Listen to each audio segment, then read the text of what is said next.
வணக்கம் நண்பர்களே, நாம் அந்த பதிவில் என்ன பார்க்க போகிறோம் அப்படின்னா, இபிஎஃப்ஓ வட்டி விகிதம் புதுப்பிப்பு, பிஎஃப் வட்டி எப்போது வரவு வைக்கப்படுகிறது மற்றும் அதிக பிஎஃப்பிலிருந்து நீங்கள் எவ்வாறு பயனடைகிறீர்கள் அப்படிங்கிற தலைப்பு தான் நம்ம அந்த பதிவில் பார்க்க போகிறோம்.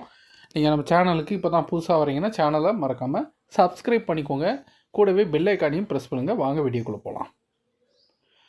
ஒரு அறிக்கையின்படி உறுப்பினர்களுக்கான ஒரு பெரிய சீர்திருத்தத்தில் ஊழியர் வருங்கால வைப்பு நிதி அமைப்பு வருங்கால வைப்பு நிதி மற்றும் அதன் ஓய்வூதிய திட்டத்திற்கு கட்டாய பங்களிப்புகளுக்கான சம்பள வரம்பை அதிகரிப்பது குறித்து பரிசீலித்து வருகிறது. தற்போது இபிஎஃப்ஓவில் சேருவதற்கான சம்பள வரம்பு மாதத்திற்கு ரூபாய் 15,000 ஆகும்.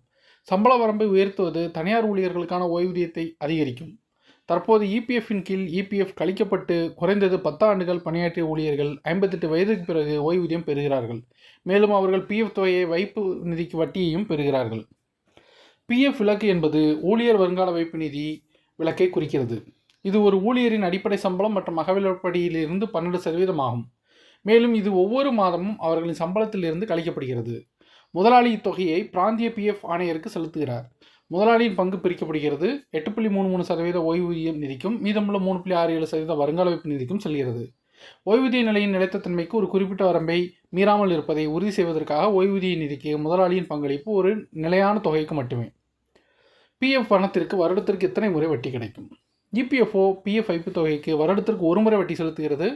2024-25 திட்டாண்டிற்கான ஊழியர் வருங்கால வைப்பு நிதி தொகைகளுக்கான வட்டி விகிதம் மத்திய அரசால் அங்கீகரிக்கப்பட்டபடி ஆண்டுக்கு 8.25% ஆகும்.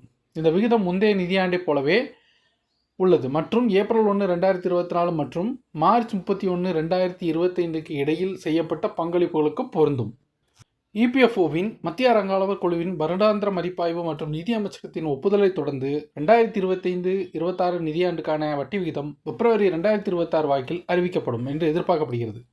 ஊழியர் வருங்கால வைப்பு நிதி அமைப்பு அதன் மத்திய அரங்காவலர் குழு கூட்டத்தில் விகிதத்தை முடிவு செய்யும். மேலும் மத்திய அரசிடமிருந்து இறுதி ஒப்புதல் பெறப்படும். இந்த நிதியாண்டிற்கான வட்டி விகிதத்தை ஜனவரியில் அரசாங்கம் அறிவிக்கும் என்று எதிர்பார்க்கப்படுகிறது. 2025-26 நிதியாண்டில் 9.25% வரை வட்டி விகிதம் அறிவிக்கப்படலாம் என்று தொழிலாளர் மற்றும் வேலைவாய்ப்பு அமைச்சக வட்டாரங்கள் தெரிவிக்கின்றன. இது கடந்த ஆண்டை விட 1% அதிகரிப்பு ஆகும். இந்த முடிவு மத்திய அரங்காவலர் குழுவின் கூட்டத்தில் எடுக்கப்படலாம். இந்த வட்டி விகிதம் 70 பில்லியனுக்கும் அதிகமான ஊழியர்களுக்கு பயனளிக்கும் என்று நம்பப்படுகிறது.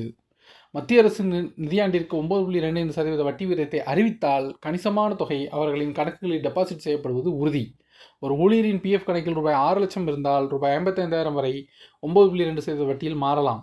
ஏதேனும் காரணத்திற்காக ஒரு ஊழியரின் பிஎஃப் கணக்கு இருப்பு ரூபாய் 5 லட்சமாக இருந்தால் அரசாங்கம் ரூபாய் 46,000 வரை அவர்களின் கணக்கில் டெபாசிட் செய்யும். ஸோ இந்த வீடியோவை லைக் பண்ணுங்கள், ஷேர் பண்ணுங்கள். மறுபடியும் நம்ம அடுத்த வீடியோவில் சந்திப்போம். நன்றி, வணக்கம்.